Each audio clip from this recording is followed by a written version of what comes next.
Halo adik-adik, apa kabar? Pada pertemuan kali ini kita akan mempelajari tentang sistem pencernaan makanan pada manusia. Jadi minggu kemarin kita sudah mempelajari tentang nutrisi pada makanan yang kita makan. Nah, minggu ini kita akan mempelajari lebih dalam tentang sistem pencernaan makanan pada manusia. Untuk itu jangan di skip videonya, oke?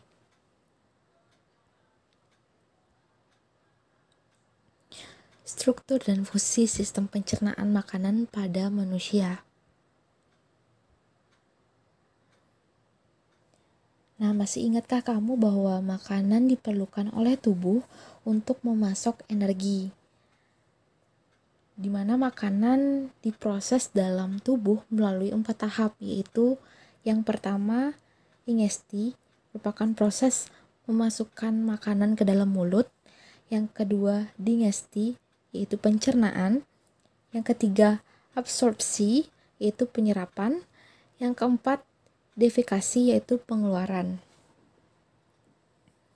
Nah, pada saat makanan masuk ke dalam mulut, proses pencernaan dimulai. Nah, pencernaan merupakan proses pemecahan makanan menjadi molekul kecil sehingga dapat diserap oleh tubuh melalui molekul darah. Selanjutnya, molekul makanan dari darah masuk ke dalam sel melintasi membran sel. Molekul yang tidak digunakan dan dibutuhkan oleh tubuh akan dikeluarkan dari tubuh melalui sistem ekskresi seperti keringat dan urin. Makanan yang tidak tercerna berupa feses akan dibuang melalui anus. Nah, proses ini disebut dengan defekasi.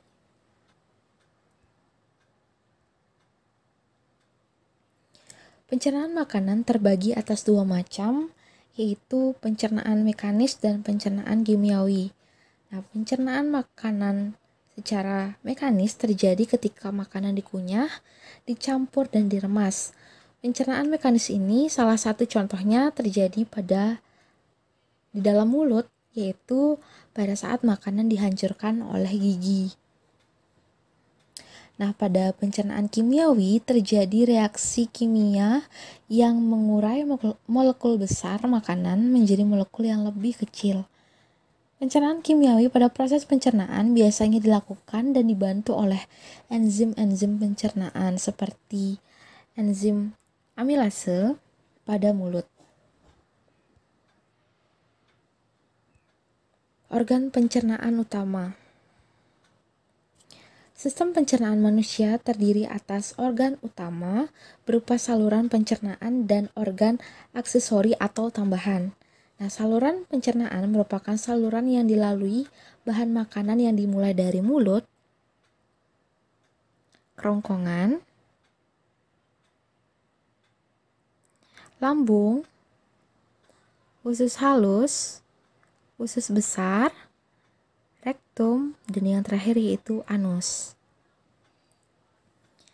Lidah, gigi, kelenjar air ludah atau kelenjar saliva, hati, kantung empedu, dan pankreas merupakan organ aksesori atau tambahan yang membantu pencernaan mekanis dan kimiawi. Kelenjar pencernaan adalah organ aksesori yang mengeluarkan enzim untuk membantu mencerna makanan. Oke, organ yang pertama yaitu mulut. Nah, di mana di dalam mulut terdapat gigi, lidah, dan kelenjar air liur atau saliva. Air liur mengandung mukosa atau lendir, senyawa yang berfungsi sebagai antibakteri dan enzim tialin. Nah, enzim ini akan memecah molekul amilum menjadi molekul maltose. Nah, di dalam mulut terjadi pencernaan makanan secara mekanis dan kimiawi. Yang kedua yaitu kerongkongan atau esofagus. Nah, setelah melewati rongga mulut, makanan yang berbentuk bolus akan masuk ke dalam tekak atau faring. Nah, faring adalah salah satu yang memanjang dari bagian belakang rongga mulut sampai ke permukaan kerongkongan atau esofagus. Pada pangkal faring terdapat katup pernafasan yang disebut dengan epiglotis, di mana epiglotis berfungsi untuk menutup ujung saluran pernafasan atau laring agar makanan tidak masuk ke dalam saluran pernafasan. Nah, setelah melalui faring, bolus menuju ke esofagus atau kerongkongan. Otot kerongkongan berkontraksi sehingga menimbulkan gerakan meremas yang mendorong bolus ke dalam lambung. Gerakan otot kerongkongan ini disebut dengan gerakan peristaltik. Yang ketiga yaitu lambung. Nah, setelah dari esofagus, makanan masuk ke lambung. Di dalam lambung terjadi pencernaan mekanis dan kimiawi. Secara mekanis, otot lambung berkontraksi mengaduk bolus. Secara kimiawi, bolus tercampur dengan getah lambung. Enzim pepsin akan menghidrolisis atau memecah protein menjadi peptide atau campuran dari polipeptida dan asam amino. Enzim renin akan mengedepankan protein kasein yang terdapat di dalam susu. Nah, setelah melalui proses pencernaan selama 2-4 jam di dalam lambung, bolus menjadi bahan kekuningan yang disebut dengan klimus atau bubur usus. Nah, klimus ini akan masuk sedikit demi sedikit ke dalam usus 12 jari.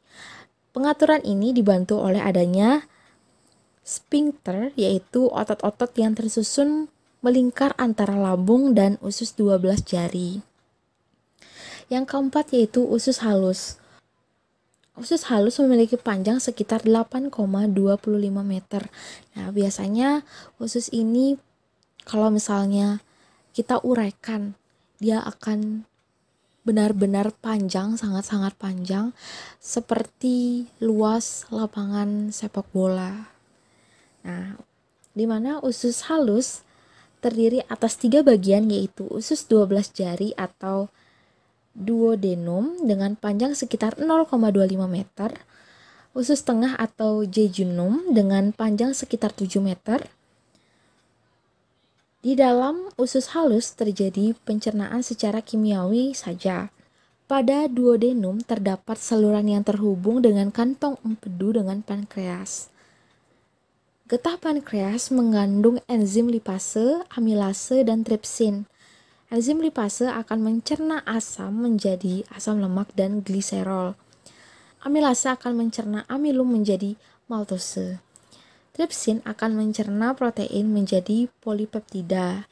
Getah empedu yang dihasilkan hati akan mengilmusikan lemak yakni menjadi lemak yang agar larut dalam air.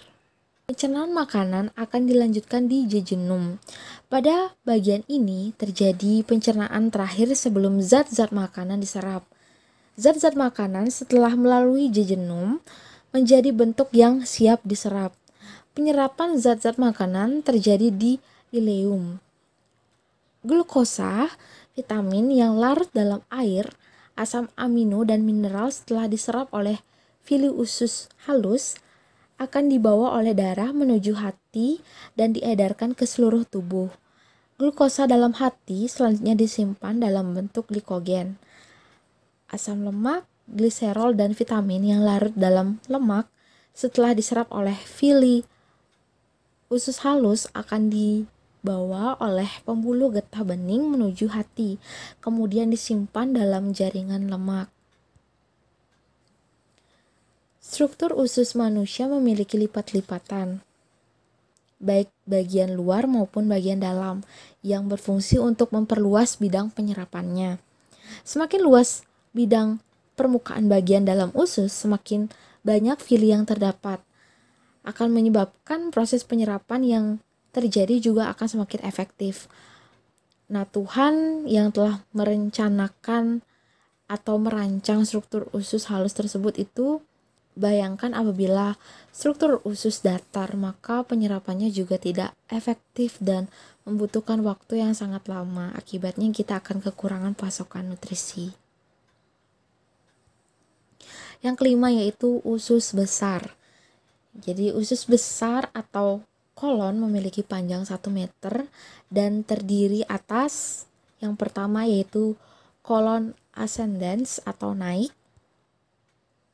Yang kedua yaitu kolon transversum atau mendatar. Yang ketiga merupakan kolom descendens atau menurun dan berakhir pada anus. Di antara usus halus dan usus besar terdapat usus buntu atau sekum.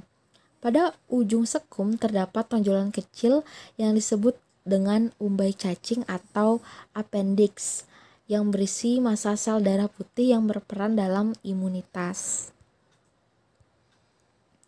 Nah, bahkan makanan yang sampai pada usus besar dapat dikatakan sebagai zat-zat sisa. Zat-zat sisa berada di dalam usus besar selama 1-4 hari. Zat sisa tersebut terdiri atas sejumlah besar air dan bahan makanan yang tidak dapat tercerna, misalnya selulosa. Usus besar berfungsi mengatur kadar air pada sisa makanan. Bila kadar air pada sisa makanan terlalu banyak, maka dinding usus besar akan menyerap kelebihan air tersebut.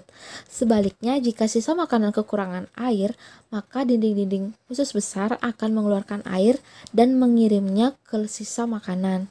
Di dalam usus besar terdapat banyak sekali bakteri seperti Escherichia coli yang membantu membusukkan sisa-sisa makanan tersebut. Bakteri Escherichia coli mampu membentuk vitamin K dan B12. Sisa makanan yang tidak terpakai oleh tubuh beserta gas-gas yang berbau disebut tinja atau feses dan dikeluarkan melalui anus. Oke, jadi untuk pembelajaran hari ini cukup sampai di organ pencernaan utama. Untuk materi selanjutnya yaitu organ pencernaan tambahan. Jadi terima kasih sudah menonton video ini. Sampai bertemu di lain kesempatan. Terima kasih sudah menonton video ini. Jangan lupa like, comment, dan subscribe channel ini. Terima kasih.